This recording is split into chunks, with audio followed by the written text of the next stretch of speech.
అసలు ఇక్కడ రోడ్లు ఎంత ఘోరంగా ఉన్నాయంటే లిటరల్గా అసలు బురద బంక మట్టి అసలే రోడ్డు బాగాలేదంటే అక్కడ వర్షం పడి మళ్ళీ పాడైపోయింది.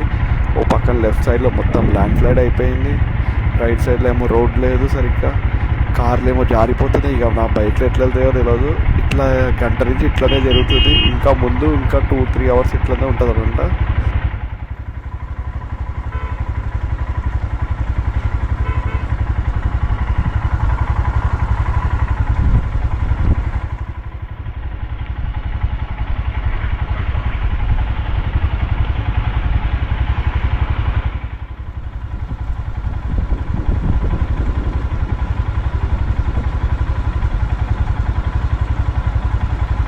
ఇప్పుడే పక్క నుంచి ఈ కారు అలా జారుకుంటూ వెళ్తుంది. అసలు ఆ కారు వెళ్తే కానీ మేము వెళ్ళలేము. చెరి అక్కడ ఉంచొని చూస్తున్నాడు, ఆ కారు వెళ్తే వెళ్ళాలేమో చూద్దాము.